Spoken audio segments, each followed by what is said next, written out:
Yo, what up? It's your boy Wilson from Emceetv. I appreciate y'all watching part one of the interview I did with the homie Chris Webby. This is going to be the final episode. This is part two. We broke it into 2 clips. You can also find the full episode in full length if you're ready to sit down for about an hour and jam that one out. But without any further ado, let's get into it. Part 2, Emceetv, Wilson and Chris Webby. Here we go. Okay, so I was always a Michelangelo dude. I was all about the pizza, cowabunga. What was your favorite turtle? So, I mean, I feel like most of us are Michelangelo when we're young. Yeah. Pizza, good time. Hell yeah. You know? Then life hits. Right. You know, and I feel less and less like Michelangelo every day. Now I truly feel like I identify with Leonardo and the stress that he was under trying to keep this team together. Right. You know, you got this one tinkering with fucking electronics, Michelangelo skateboarding around, you know, the other guy's having a temper tantrum. So I know what it's like now to try to get everybody to, you know, run a team, run a crew, you 100%. know? So I think Leonardo was under a lot of pressure and we don't give him enough credit for it. This is valid. And of course, Master Splinter, he was really stressed out. Yeah. But he was so in tune with himself. That's true. Yeah, very he was zen. He was on a higher plane. Okay, so what? So you got a day off tomorrow and then Kansas City? No, you got Omaha tomorrow. Yeah, we had a day off yesterday. That's the only one. So it's like it's a quick tour on the one hand. It's 5 shows, day off, 5 shows. You know, with 2 travel days, it rounds out about 2 weeks. So that's not too bad. I try to keep them shorter now. But 5 and 5, you know, yeah, that'll wear you down. We needed that off day yesterday, big time. Hell yeah. Did you do anything fun? Time. You were in Milwaukee, right? No, we drove all day here. And then I got there and I laid in bed like a slug. And then I woke up this morning and laid in bed like a slug.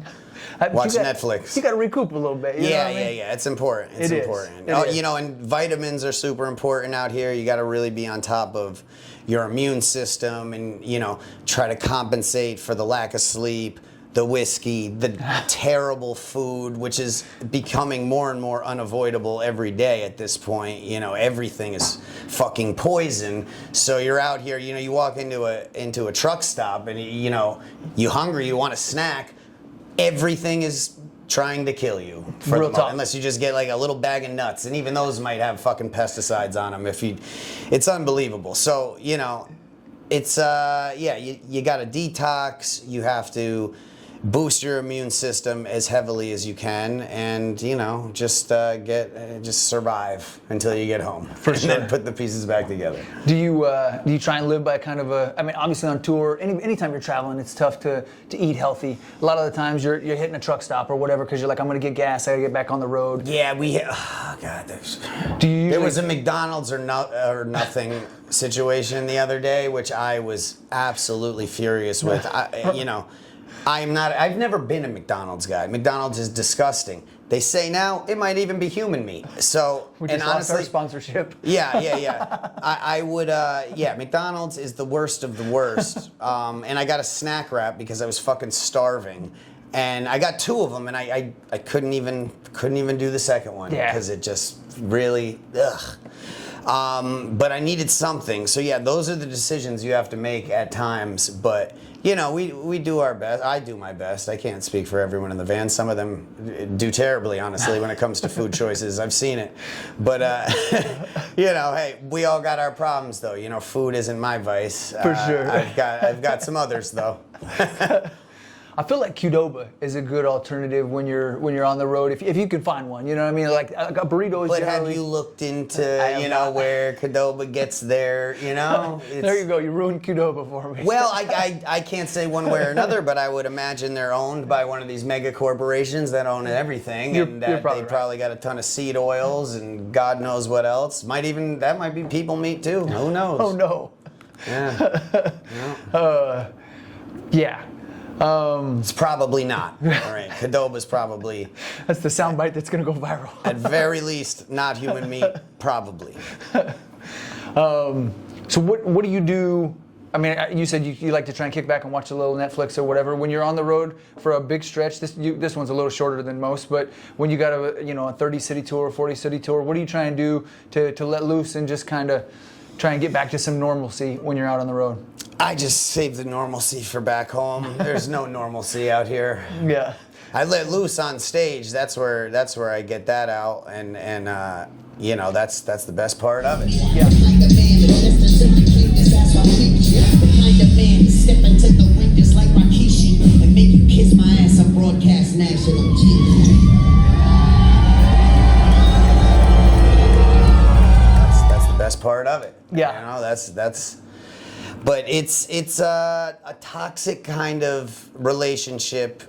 I feel like any performer, you know, there's an element of a toxic relationship to it. But, you know, with me, it's like, you know, you go out with the whiskey, you know, you get off stage, you might do a little something, you know, just to perk you back up. And, you know, this is not necessarily like a lifestyle. I do not live this lifestyle back home. Yeah. You know, I used to party all the time, you know. I have plenty of songs about that. I used to just be a wild animal, and that, of course, is a not sustainable lifestyle. Took the words right out of my mouth. You've always got to have your rules, and even out here, I have rules. I pretty strict rules, as crazy as it may sound like it all is. You know, you keep the liquor to that one bottle of Jameson, no mixers, none of that sugar shit, you know, because that's what really gets you the next day in terms of a hangover. You know, we don't go out afterwards. We couldn't go out afterwards really if we wanted to. My set's so fucking long these days. You know, by the time we actually managed to get our shit out of the venue, you know, there's nowhere to go. So, you know, which is a good thing. You know, just get back to the room, get some sleep, and then do it again. It's exhausting. I'm on stage for like an hour, 50 minutes. That's a lot of endurance. Yeah.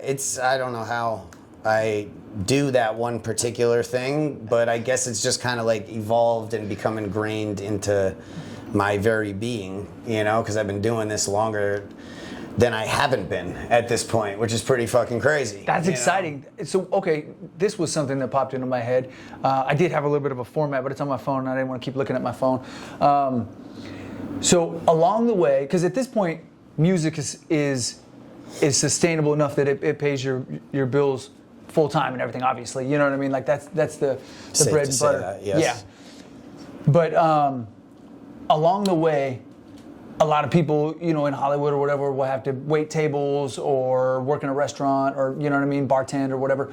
What was something that you had to do along the way to what was the shittiest job you had to do along the way to try All and I get you to had where you're was at? shitty jobs to the point where like they almost weren't even really jobs because I didn't take them seriously at all. But I can rattle through the list real quick. I joke with my girlfriend because sometimes she'll point out the fact that I do not understand how like society works and I live in this bubble, and she's entirely right. You know, I don't know what it's like to have like a real job.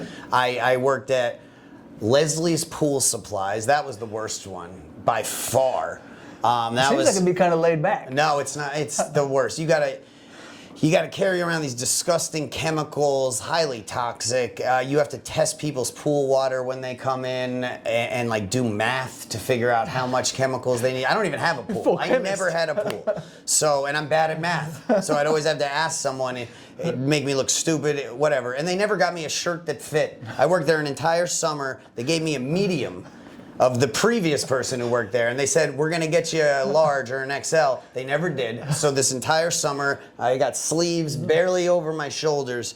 I looked like an idiot. But you know, I sold weed in the parking lot too. I guess I probably got paid doing that more than I did doing that shitty job.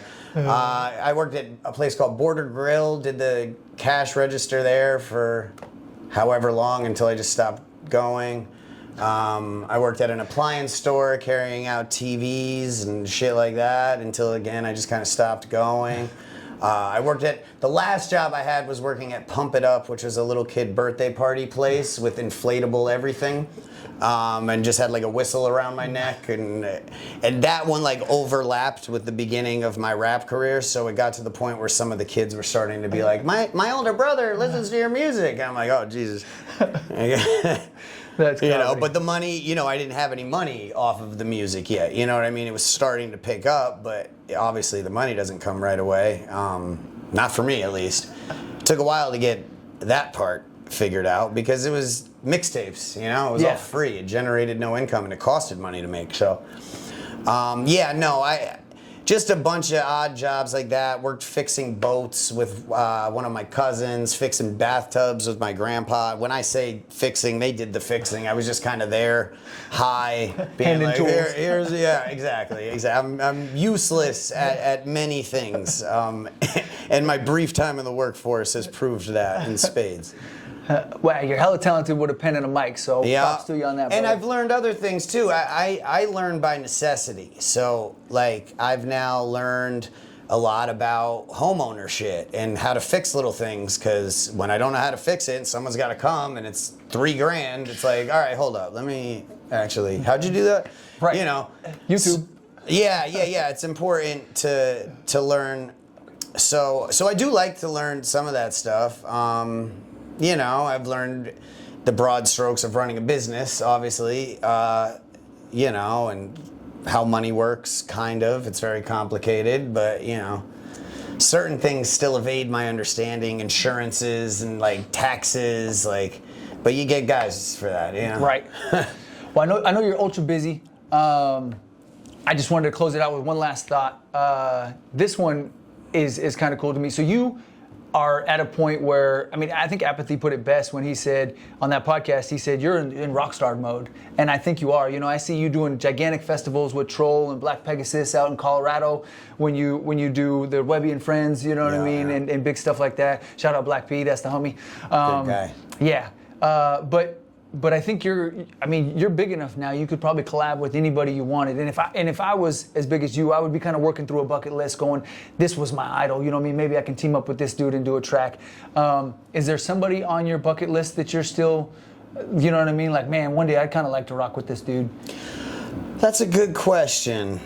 I've been asked it before. I never have like a firm answer. It's tough because I used to think about it like that, and now I just kind of let the universe provide, like, oh wait, you know so and so, and then I happen to have a song and make it happen. But I mean, I've worked with the DMX's, Busta, you know, and Joel Ortiz, Mac Miller. Yeah, a lot throughout the course, really, when you Tech when Nine. you tally it up. Yeah, Tech. It was really nice working with Tech again on last Wednesday, because that first song we had together was so long ago at this point. I really felt like we were due for an update, and I felt like that was really the perfect song. And It was phenomenal. It was cool how that one came together. But I mean, again, like this, probably like another album with Ren, and we've already discussed that. That's how fucking excited about this I am. And of course, yeah, there's other, but it's, I don't know. You know, let's see what the universe provides. I've just been more in like kind of sitting autopilot on certain things and just Let 'em you play know, out. Yeah. Okay. Would you consider doing a track with M? I mean, obviously you would consider it, right? I mean, that would be, yeah. He's quite inaccessible, right? But if that's not like, oh, you know someone, and like, you know, I got 20 grand, we get, right? Yeah, no, that's not how Eminem works, from what I gather. But yeah, I mean, obviously that was my number one. You know, Slim Shady still is my number one, and you know, and I always say that specifically because it was that side of his music that really like forged my my pen, you know, my sword, so to speak. So yeah, that would be fucking sick. Bucket list. Yeah, that's an obvious bucket list. I wonder sometimes too, you know, because I know he stays pretty tapped in. I would imagine he knows who I am at very least, For sure. has some sort of familiarity. I'm intrigued to know what he thinks. Yeah. One of these days, that'd be kind of cool. Drop us a comment. Yeah, drop us a comment, Slim. All right, I know you're ultra busy, so we'll sign off with that, bro. But hey, man, it is always a pleasure. Absolutely. I appreciate your time. You've always been ultra kind to me and giving me your time over Yeah, years, we've known each bro. other a long time. Yeah. This has Since been when? fun. Probably like fucking I mean, 20 14 or something like that. Yeah, for sure. Like we're going on like 11 years. I mean, I remember one night you guys were, I gotta cut it short, but I was outside trying to fix my headlight on my car when you guys were leaving, and you were like, "Are you okay? Are you good?" And I was like, "Yeah, I'll get it figured out." They just had a headlight go out, and we were in Iowa City and whatever, and but it was you, and you were kind of just one-man army in it with a couple of the your crew. But anyways, man, thank you so much. Of course. Always a pleasure. Until next time, it is the one and only Chris Webby and your boy, that motherfucker Steve. We out. Peace. We've been known to snatch a piece or two. Y'all can't take over cause we gon' eat the you. Rock steady like a ginger brought Aretha through. This shit torture and I'ma keep feeding you. On that East Coast shit, y'all better duck down. Price on his dome, 5 on it like yuck mouth. When the plug get knocked, that's when the price jump. American Nightmare, that's where the Spice One. Rappers running like Ricky in the alleyway. Putting an end to the week, no Saturday. They want static, get it shaking like Cassius Clay. Passionate thugs mixing Douce with Alizé. Don't play with us. Them goons ain't got you safe enough. Yellow fuck 'em like Smokey off the angel dust. My life so real, sounds like I made it up. Been up so long, I don't remember waking up. Dangerous, sharper than a razor's touch. We hit that script and get the cake up. God hate ugly, so ain't no saving us. Been up so long,